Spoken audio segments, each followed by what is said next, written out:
জ্যোতিষ বিচারের পক্ষ থেকে আপনাদের সবাইকে শুভেচ্ছা, অভিনন্দন ও ভালোবাসা রইল। আশা করি সবাই আপনারা ভালো আছেন।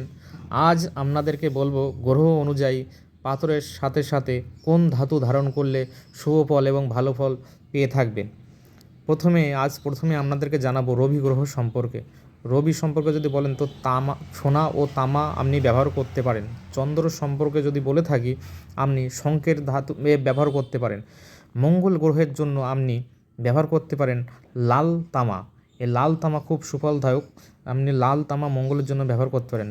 পরবর্তীতে আছে বুধ গ্রহের জন্য আপনি যদি ব্যবহার করতে চান তবে দস্তা খুবই উপকারী এবং এই দস্তা বা রূপা আপনি ব্যবহার করতে পারেন। তারপরেই আমরা বলবো বৃহস্পতি গ্রহের জন্য আপনি ব্যবহার করতে চাইলে সোনা, এই সোনা ধাতু আপনি ব্যবহার করতে পারেন। শুক্র গ্রহের জন্য আপনি ব্যবহার করতে পারেন রূপা বা প্লাটিনাম।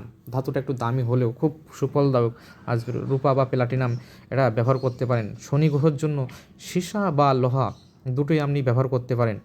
আর রাহু গ্রহের জন্য আপনারা ব্যবহার করতে পারেন লোহার ধাতু, বা আপনারা পরবর্তী একটা অপশান দিয়েই দেবো পরবর্তী ভিডিওতে আমরা যে ধাতুটা ব্যবহার করতে পারেন। আর কেতু গ্রহের জন্য আছে আপনার স্টিল ধারণ করতে পারেন। এই ধাতু গ্রহের জন্য খুব উপকারী।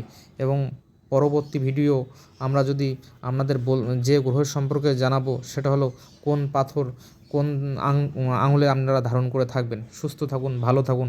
আর আমাদের ভিডিওটা ভালো লাগলে আপনারা একটা লাইকস বা অবশ্যই সাবস্ক্রাইব করবেন, সঙ্গে থাকুন। আর ঈশ্বরের কাছে প্রার্থনা করি আপনাদের দিনটি শুভ হোক।